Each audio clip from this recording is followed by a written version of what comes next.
Good evening. Welcome to the ninth week of the live interaction session for the course Multimodal Urban Transportation Systems. The instructor is Professor Orkopal Goswami from IIT Kharagpur and I am Shankadeep Pramanik from IIT Kharagpur. So we will first discuss about what has been taught in week 9, then we will proceed to the question answers. In this week we have started urban transport and sustainability, and uh, for urban transport we have started with travel demand management, and that is TDM. uh, we have discussed detailed about that why travel demand management is needed, and we can actually for the in Indian cities the urbanization is happening, so more and more people are coming to the cities, as you know, and because of that the traffic is increasing day by day.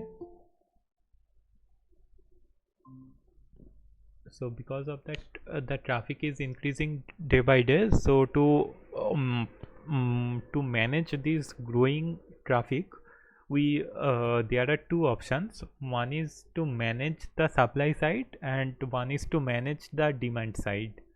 Now in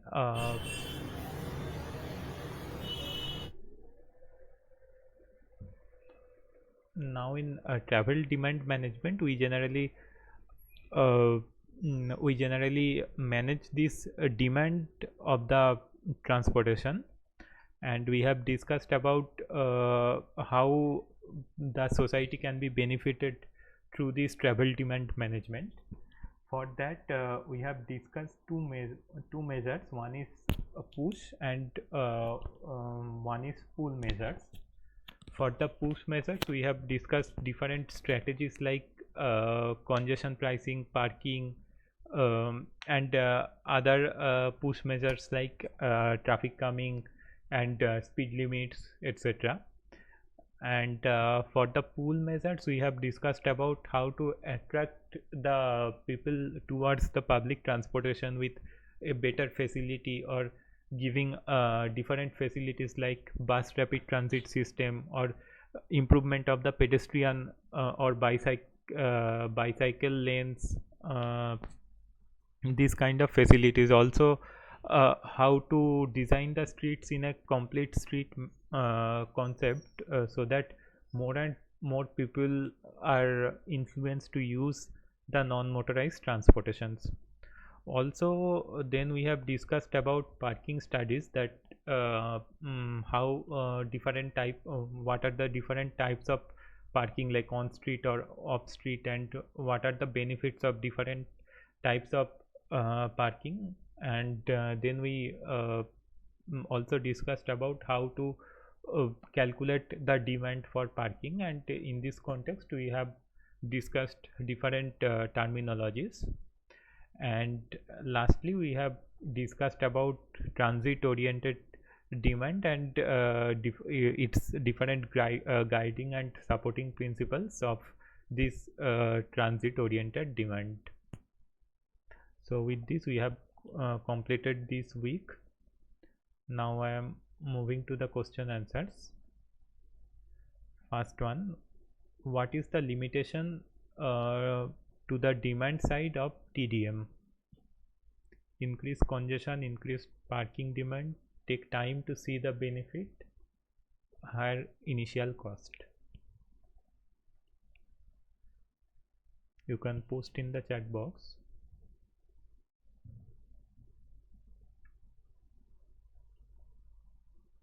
This is the limitation of demand side approach of travel demand management.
So travel demand management actually reduce congestion.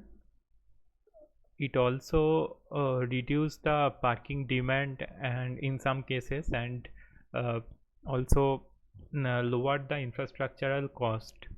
But to see the benefits of the travel demand management, it takes longer time, because immediately people may not be aware, or their behavior might be different. In case of the if we in suppose there are certain a particular road is facing congestion, and if we increase the width of the road, then it is an immediate solution, and we can see the benefit from the next day, that the congestion reduced.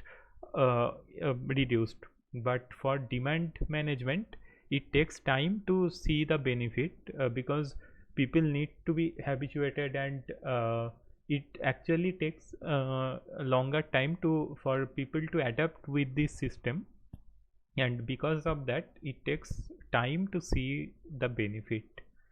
So option C will be the correct answer. So it will take longer time to see the benefit. In this slide we have actually discussed it, that demand management is actually a time taking process, and for getting the benefit. Next is discouraging car use is an example of which classification of TDM measures? Push, stretch, pull, none of the above.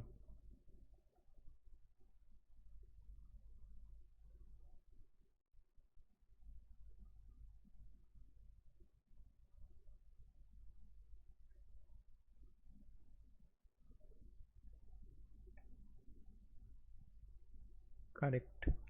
A is the right answer. So discouraging, there are, we have talked about push measure and pull measure. Push is how to push the people away from their private vehicle or their own car. That is like discouraging them for using the car, and pull measure is how to attract them to an alternative modes, like by improving the facility of the bus system, or walkability, improvement of the walkability infrastructures. uh, that is actually attract more and more people, so it is pull measure, and discouraging of using the card is a push measure. So option A will be the correct answer here. What does the shaded green part in the figure indicate? This one.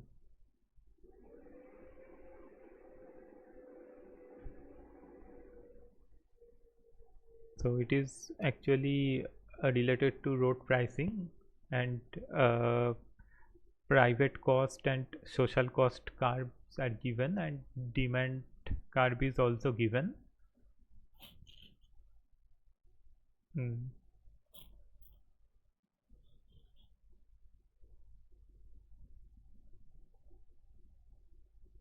So the four options are revenue earned, efficiency gained, congestion pricing amount, none of the above.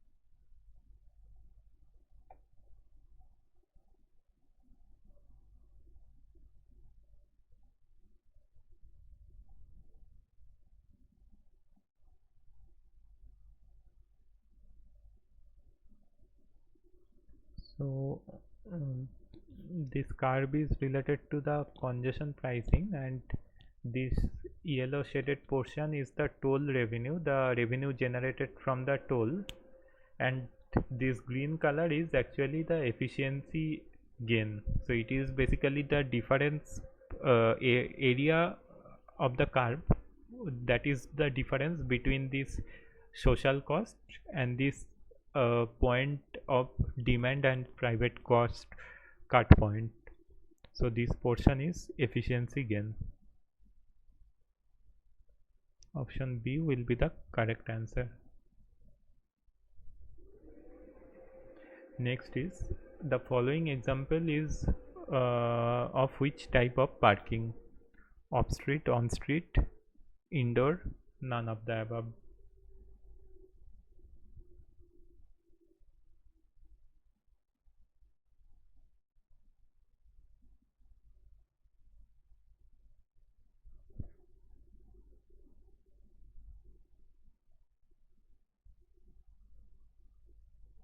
So it is basically the cars are parked just beside the road.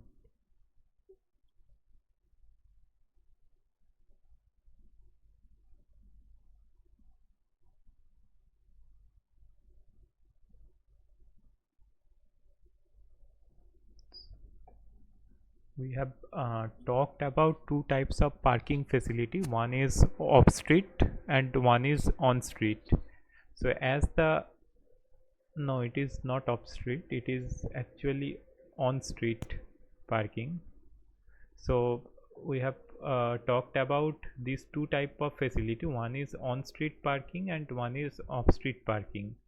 So on street parking, as the name suggests, that on street, so vehicles are parked on the streets, and off street is vehicles are parked at a other location other than on the road.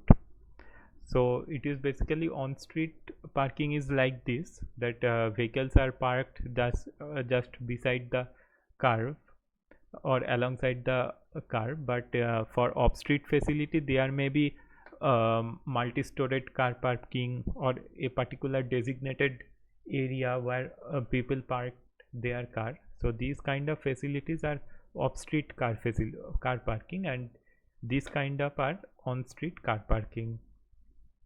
So in this case it is on street car parking because the vehicles are parked just beside the uh, road. Next is, what is the term for number of parked vehicles in a parking facility at a specified time? Space hour, parking accumulation, parking load, none of the above.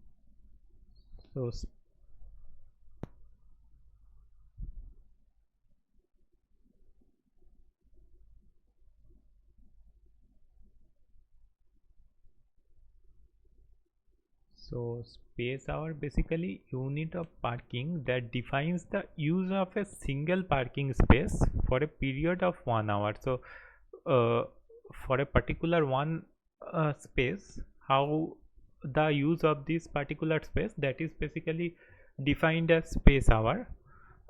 And parking accumulation is the number of parked vehicle in a parking facility at a specified time. So how many number of parked vehicle in a parking facility is there? So it may be 10 or 20 depending on the capacity, but at a particular time how many vehicles are there, that is actually parking accumulation. So how many are actually accumulated to a parking area? And parking load is the area under accumulation curve between two specific times. So here the parking accumulation curve is plotted, that the time is given in this x-axis and number of cars parked is given in this y direction.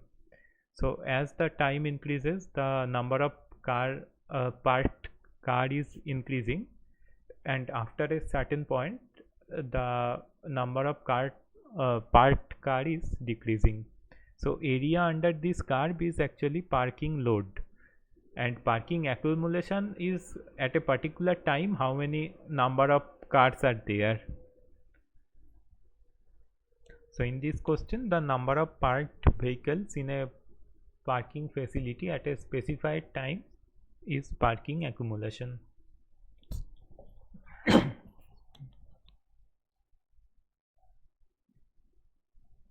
Which of the following is true for demand side of travel demand management? Predict and provide capacity is considered to be constant. Capacity changes with volume, and all statements are true.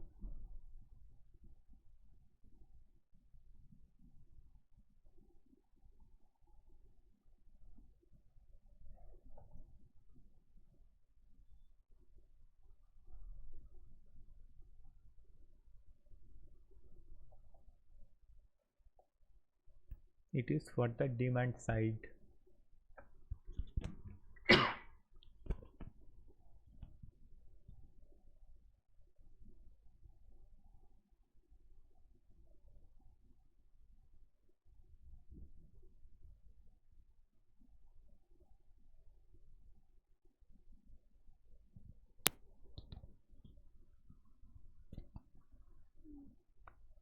Yes. Sorry. Correct. B is the correct answer. So in the supply side, we actually the capacity is changed based on the volume of the traffic, but for the demand side, capacity is considered to be constant and volume is changed using the demand management. So in demand side, we are not building any extra infrastructure or like increasing the available road width. Instead we manage the demand, so the capacity is considered to be constant. So option B is the correct answer here. Next is accept or reject statement. Increasing supply is a long term solution. Accept or reject.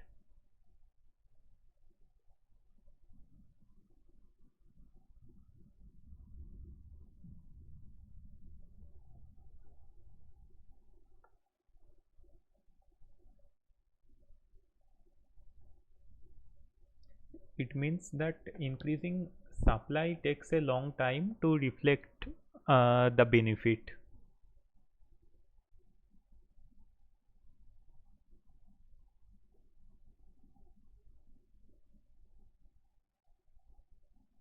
Yes, the statement can be rejected.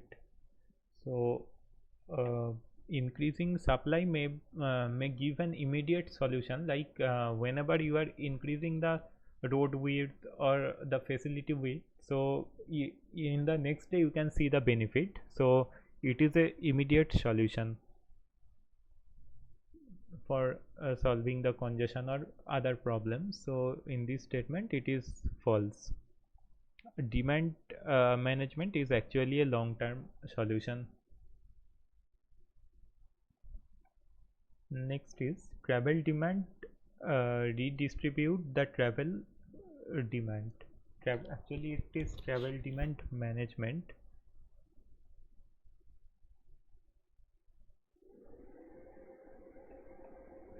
Travel demand management redistribute the travel demand.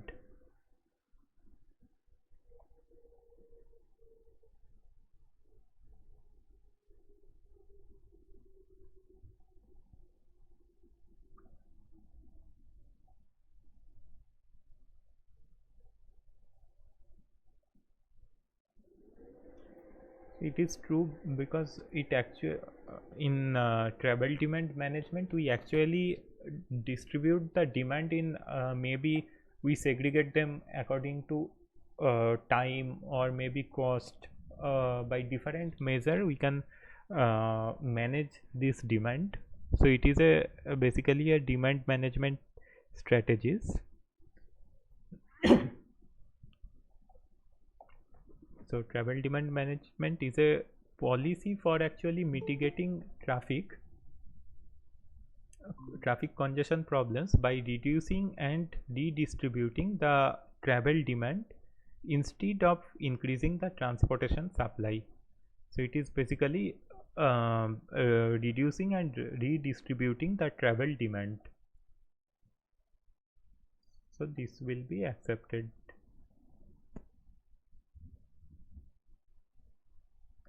Next is classify the following in push and pull measure and choose the correct answer. Road pricing, street design for space allocation, bus rapid transit system or light rail transit system, integrating transit system and traffic calming. And you have to classify them according to push and pull measure.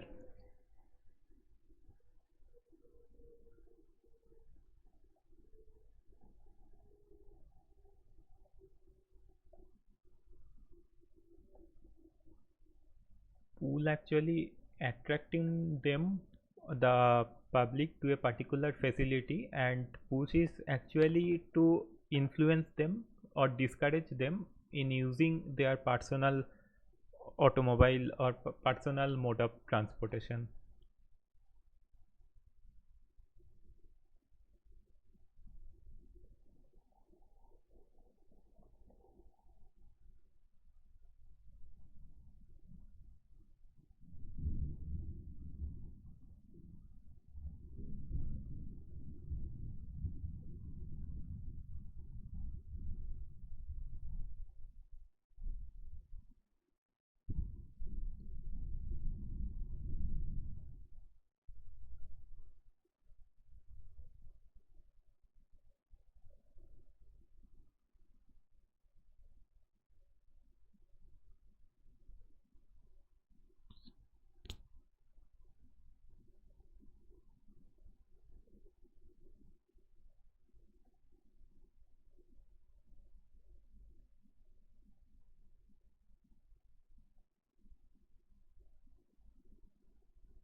Right, D will be the correct answer. So push is basically, as I told, that influencing them to or discouraging them to use their own vehicle.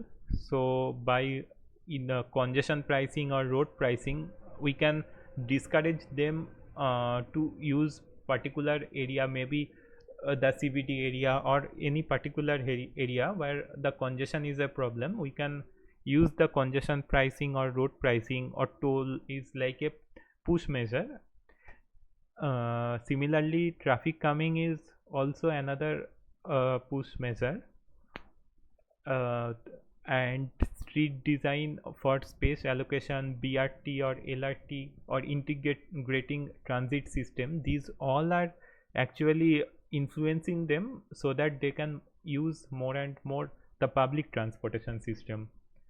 Therefore these all are pull measure, and like BRT, LRT or integrated transit system, street design or push measure is traffic calming, parking fees, road pricing, congestion pricing, etc. So option D will be the correct answer. Next is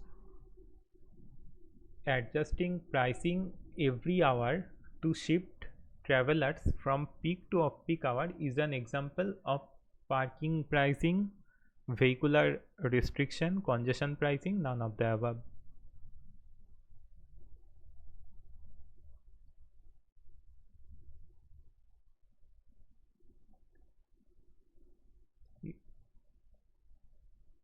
It is like discouraging the travelers to use the off peak hour, and if they want to travel in the peak hour, then they have to pay some extra amount.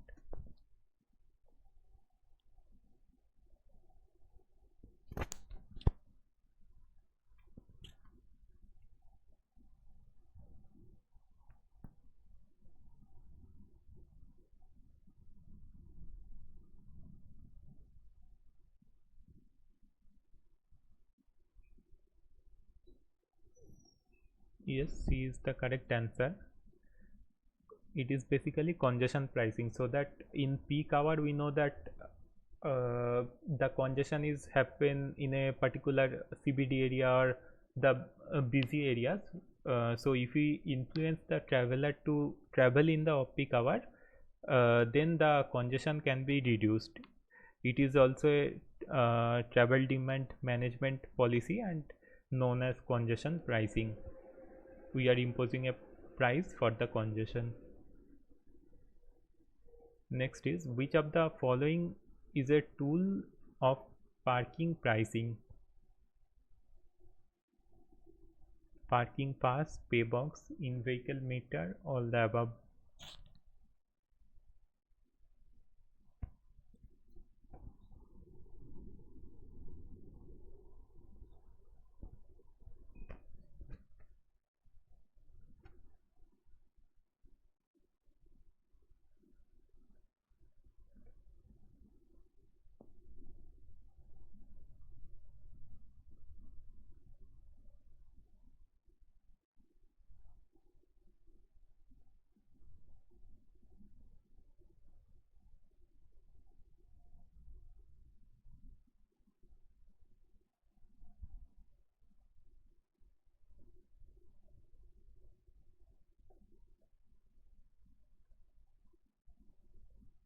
So there are different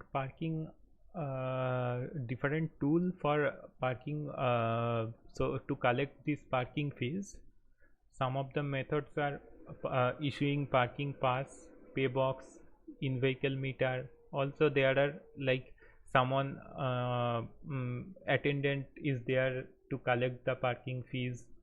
Then other methods are also there, like electronic methods, or maybe using some RFID tags.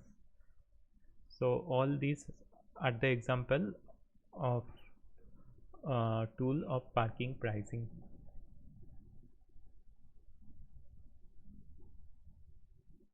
Next is, following is the example of chickens, rumble strip, tight ready, and pavement treatment. This one, you can see the tire marks, like people have to go in this, like in this in a certain maneuver.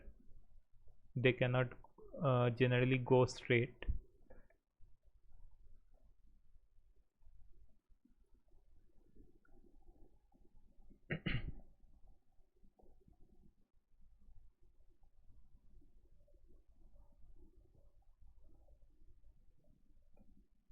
It is a example of chickens. It is actually used for reducing the speed, so that the very, and the space should be also such that the driver has to uh, maneuver in a certain way, and for that he has to reduce the speed to a certain level. And this uh, this width and length also can be varying to adjust the speed of the vehicles. So this is one of the traffic calming measure, and known as chickens.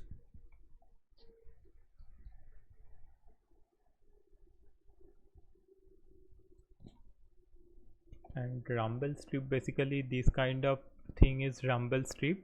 Then pavement treatment is like a particular type of pavement, uh, use of certain materials. And tight radius is like marking a this portion where the radius is very less, so there may be a problem of safety issues. And these all measures are actually related to that pull and push measure and eventually lead to travel demand management. So option A is correct here. Then which of the following is not an example of vehicular restrictions? Limiting parking, then closing some streets to cars, prohibiting heavy vehicles from plying at certain times, adjusting pricing every 15 minutes to shift travelers.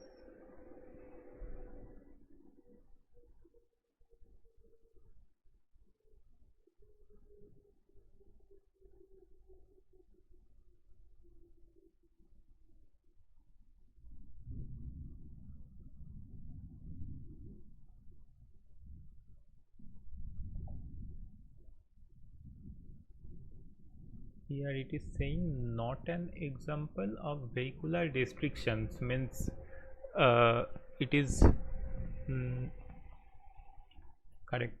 D is the correct answer. Not restricting the vehicles to use a particular area. So in limiting parking, like in limiting parking, we are actually limiting the vehicles for park in a certain area, like no parking area, or for a particular area where the parking is limited to a certain number.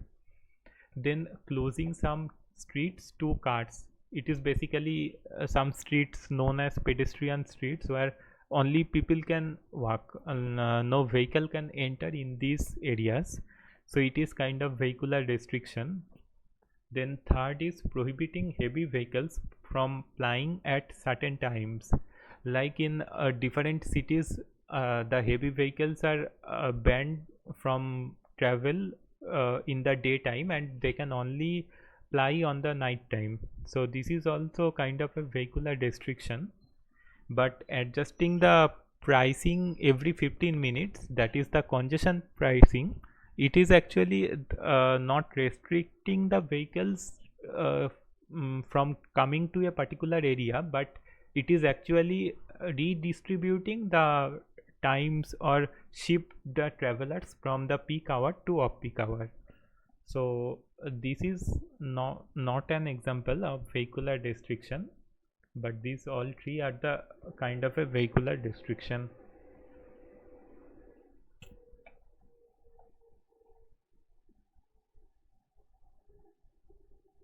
Next is calculate the parking index for the figure below.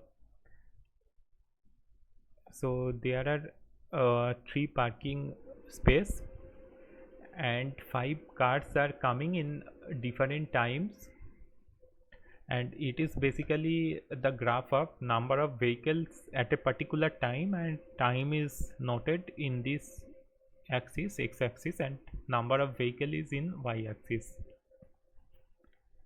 So in the 15-minute there is only one vehicle, then at the end of 30-minute there are two vehicles, then again in the 45-minute the vehicle one left, so only this vehicle is there. At the end of an hour there is no vehicle, then again one vehicle come after 15 minutes, then after 30 minutes again two vehicle, then up to three vehicle, and again here only one vehicle. So you have to calculate what is the parking index.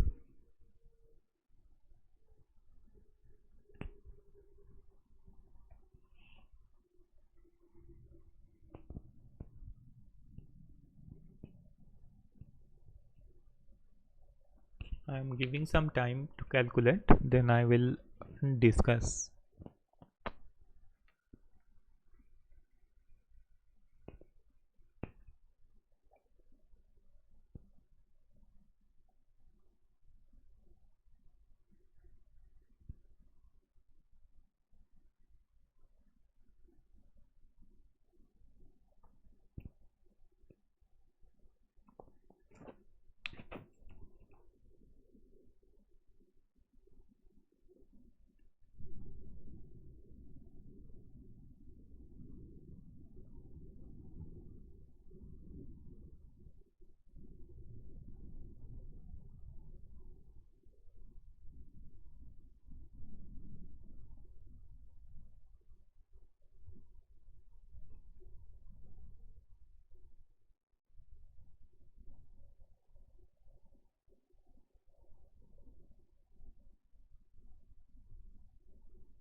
Right, B is the correct answer.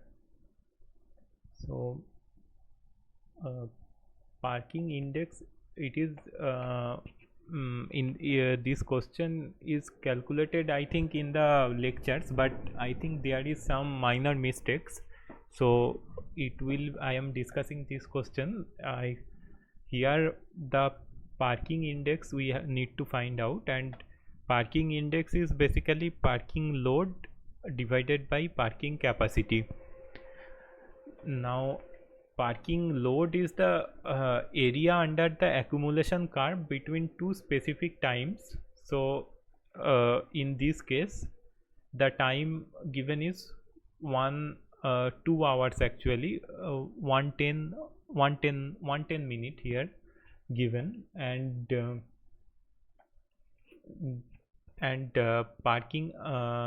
parking load is given, and the parking capacity is actually, there are three bays are there, and for 2 hours, so 3 into 2 vehicle hour.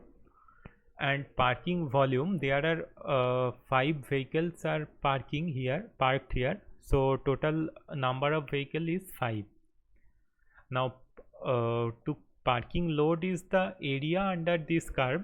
So area under this curve is 1 2, then again 1 0 1 2, then again 3 vehicles are there, and lastly 1 vehicle is there. So total into these all are interval of 15 minute. So multiplied by 15, and if we express it in terms of vehicle hour, so it will come as 2.75 vehicle hour. Now parking index is basically parking load, which is 2.75 vehicle hour divided by capacity, which is 3 into 2, and if we calculate it in terms of percentage, so it will come as 45.83. So option B is the correct answer here.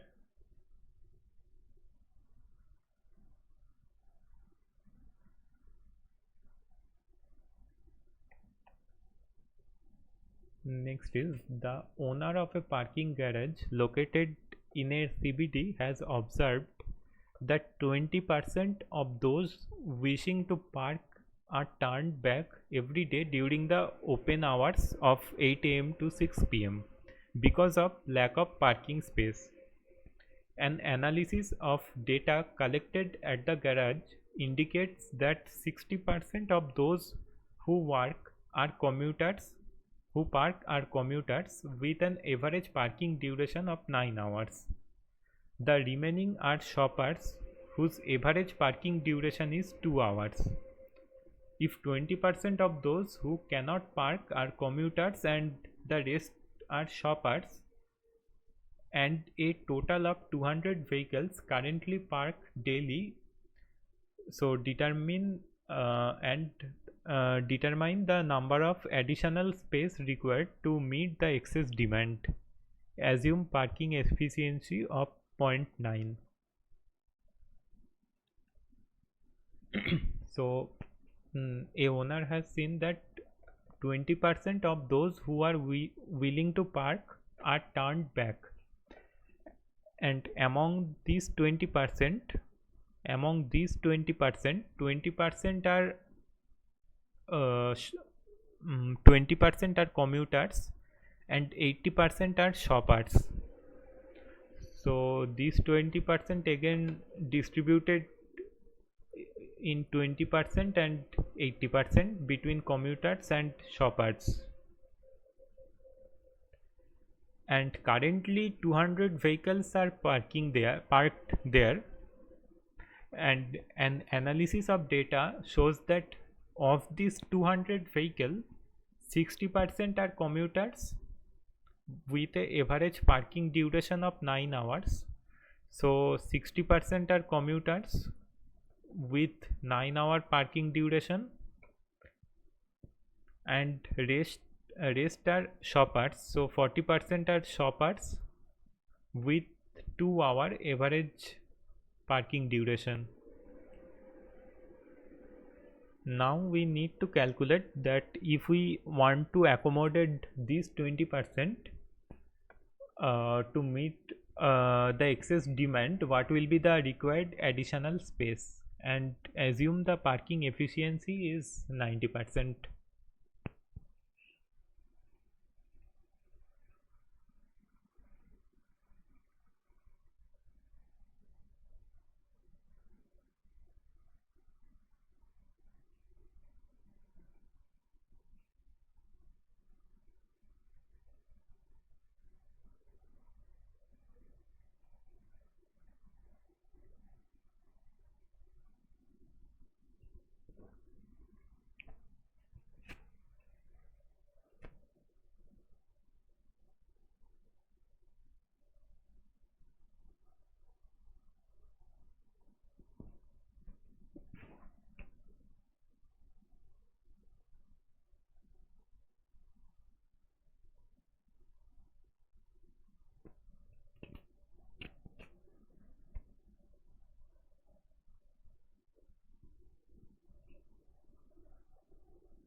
You can use the formula parking demand and parking supply to calculate the number of additional space required to meet the excess demand.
So we have discussed about parking demand and supply.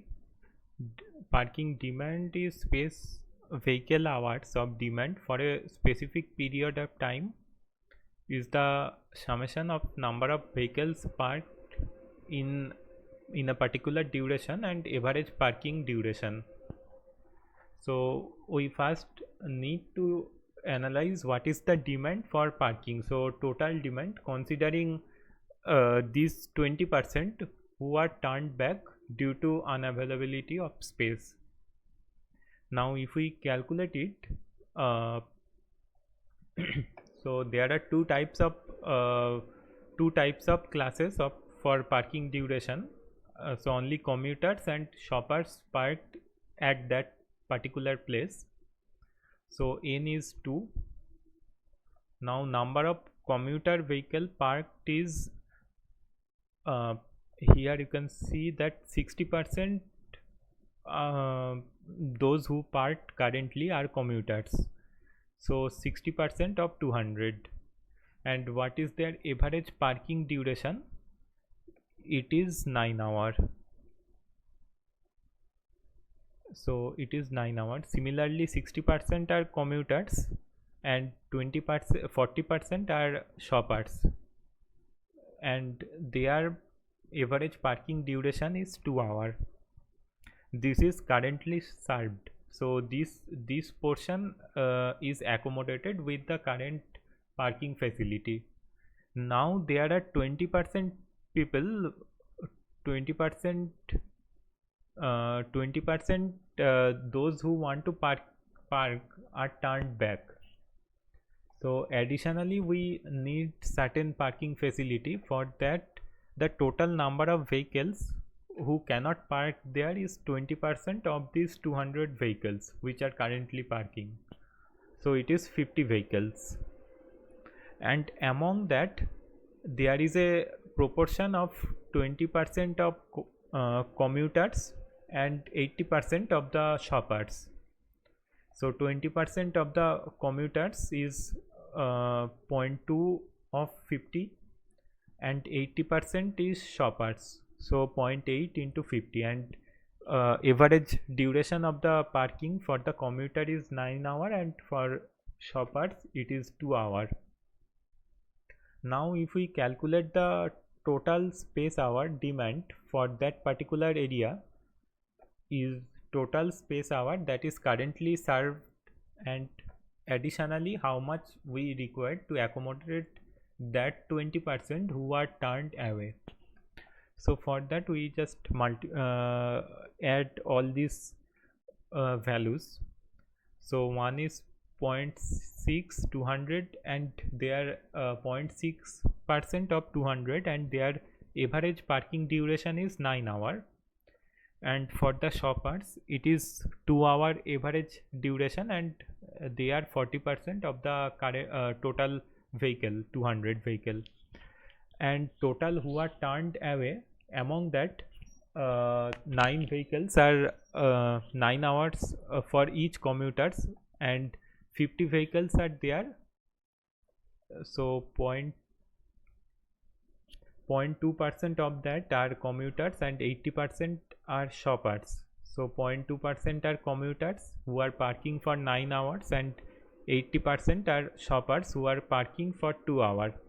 So total you can see that 1240 parking space is currently served and 170 is additionally needed, and total 1410 space is the current demand. Among that 170 people are cannot park, and so they are turning their vehicle and parked it maybe somewhere else. So to determine the additional parking space, we can use this formula of parking supply, where this S is the number of space hour of supply for a specific period of time, and it is basically a function of the total length of time when a particular space is legally parked, and multiplied by some efficiency factor, and that is given here is 0.9. So we need to calculate this in, that is number of parking space available. So number of parking space required is 170. Now 170 total we required 170 space per hour, and our parking efficiency, that is this f value, is 0.9, and the total length of time between 8 a.m. to 6 p.m., that is when they can legally park in that area, is 10 hours. So every hour we need additionally 170 space per hour. So number of additional parking space required, if we calculate this value, then we'll get as 19 space. So additionally we required 19 space so that all the demands are fulfilled per hour. So first we have to calculate what is the present turned away vehicle who are not able to park in that particular area, and from that we can calculate what is the additional parking space required to accommodate these many vehicles, and it is based on some efficiency factor, so that every people who wanted to park in that particular area can park there.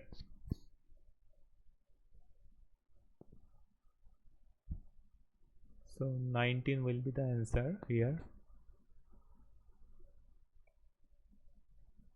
Next is traffic congestion is a factor behind transit oriented demand.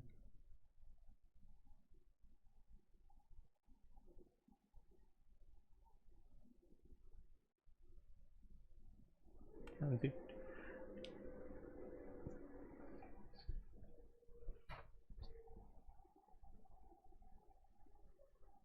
this is true that transit oriented traffic congestion is a factor behind transit oriented development. There are other factors also, like rapidly growing motor vehicle use, or use like the growing trend of using their personal vehicles instead of uh, the public transportation systems. So all are actually the driving factor behind a transit oriented development. Next is, which of the following is not a scale of TOD? State scale, city scale, corridor scale, and station area.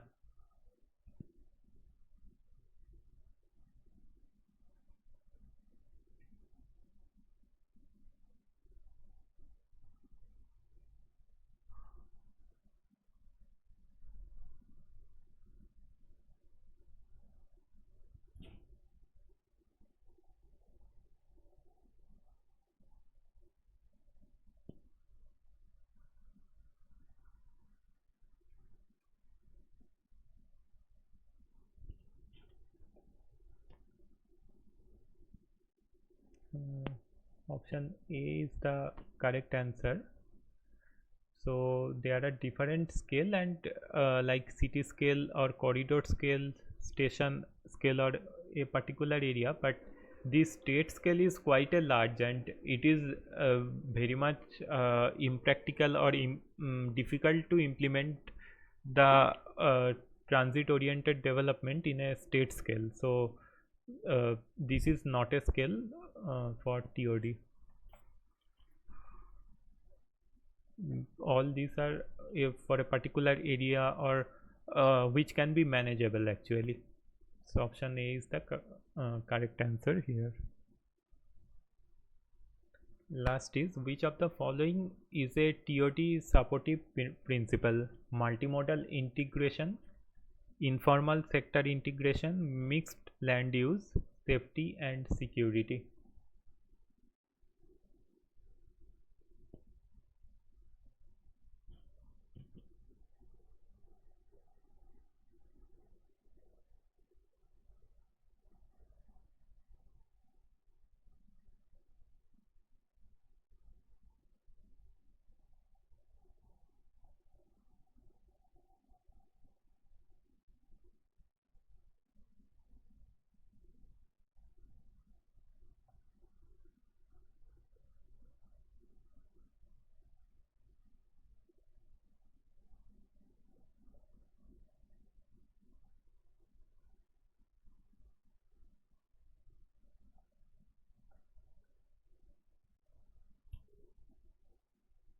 Mm, Option D will be the correct answer. Here, multimodal integration or informal sector integration, mixed land use, these all are quite essential for uh, transit oriented development, and so that like uh, people can the mm, travel distance may be less because of that these mixed land use or multimodal integrations are very much important, and this safety security, these all comes under this supportive principle. So additionally, like technology integration or safety security or green building infrastructure, these all are like supporting this transit oriented development. So these all are this safety security will come under a supportive principle.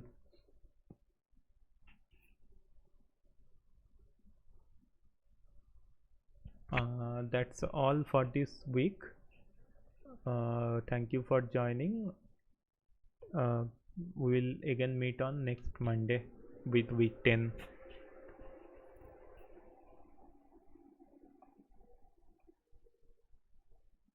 If you have any question, then you can ask, or you may also post it in the discussion forum, or otherwise you may also leave. Okay, sir. Good evening. So, I- can you please go over question number 7? 7.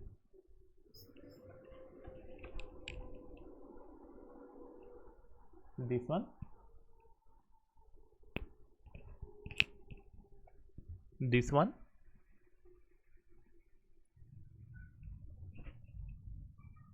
Okay. Mm.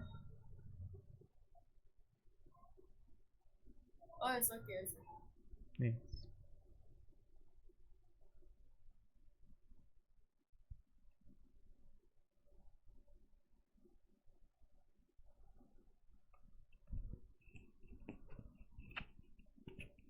Uh, Sir, Yes. uh, for the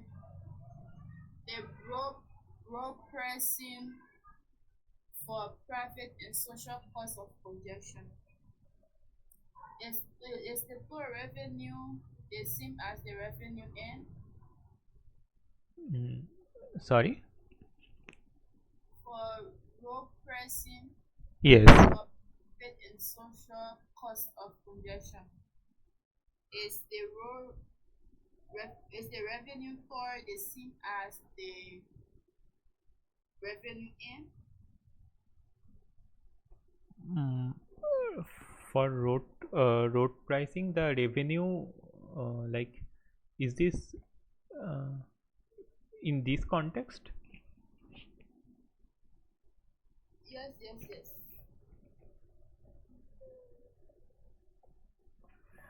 For the road pricing, the this is the this portion is actually toll revenue,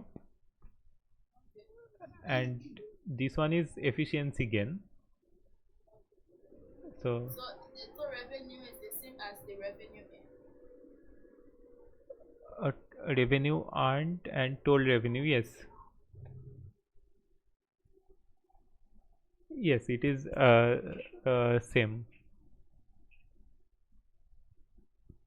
Toll revenue, or maybe means revenue from other source. If there is some other source for revenue, then that will also come, but in this case maybe it is the only uh, revenue is coming from the toll. So that's what, for the simplification, it is written as toll revenue, but it can be revenue from other sources. Maybe some like mm, some other pricing is there, then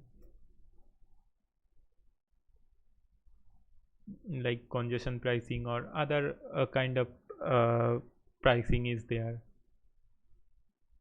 all are included.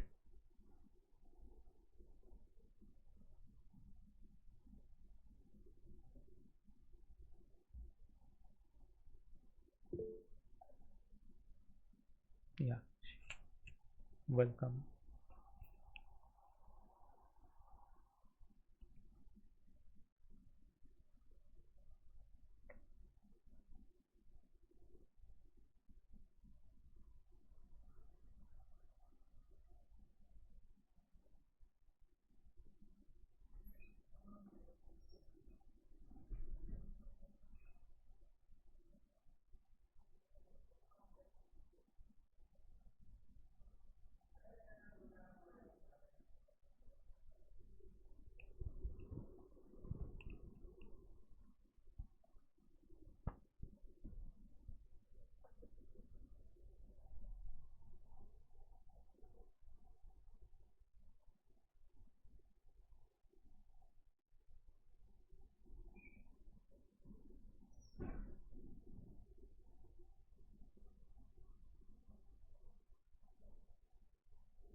Yes. or the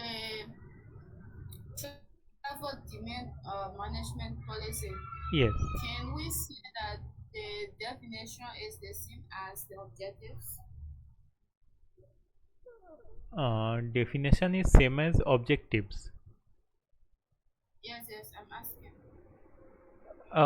Yes, in travel demand management, it is managing the demand basically. So, we are not building extra infrastructure or extra lanes in a particular road, but we are managing the use of it, the demand of it. So that is basically the main objective to how can we manage this demand by redistributing the demand or reducing the demand in a particular manner. That is the main objective actually, managing the demand. Okay, okay. Oh.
Can you explain one question?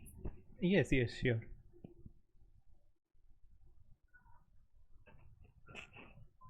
Hello. Yes, yes, sir. Not number one, the Oh, limitation of number one, this one. Okay, the limitation to the demand side approach of travel demand management. It is actually saying about the what are the limitation of the demand. Means there are two side. One is supply side and demand side for tackling these congestion issues. Like supply side is, as you know, that increasing the infrastructure and all, and demand side is actually managing the demand. And now here this supply side can whenever you are increasing the road width, you can get a immediate solution. Like immediately you can see the benefits. The congestion is reducing, but it is not practical to go on increasing the facilities, like increasing the number of lanes. It is not practically sometimes possible, so we have to manage the demand. So but this demand takes time because people need to be habituated with this policy, or like if you consider the congestion pricing or other travel demand strategies, like using a particular parking strategies, people need to adapt with these kind of strategies. So it will take time, like people, those people who are going in a peak hour, maybe they can go in the off peak hour, but maybe they will not immediately go in the off peak hour, but after a maybe 1 month or 2 month, they will slowly try to shift their travel time with respect to the congestion pricing, or if the pricing is for a particular hour, they will try to, more and more people will try to shift their timing. So eventually in the long run you can see the benefit, like people will immediately not adapt to that situation, but they will slowly adapt to these strategies, demand management strategies. So it will take time. But here the other options are increasing congestion, increasing parking demands, or take higher infrastructure cost. All these are not applicable for TDM. Like it is actually decrease the congestion, or it decrease the parking demand or infrastructural cost. So all these are not actually directly related to TDM, and these all are actually benefits. Means opposite to that is the benefit, like better air quality, or reduce the congestion, improve the infrastructural cost, reduce the parking demand. These all are benefit, and uh, these uh, these options are not at all linked to this TDM. But the limitation is it takes time to see the benefit. That is written here, that it will take time to see the benefit. That's why option C is the correct answer. Is it all right?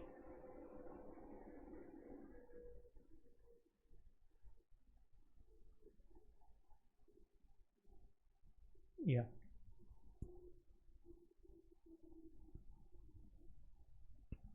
Okay. Okay.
Is there any other question, or you may also leave?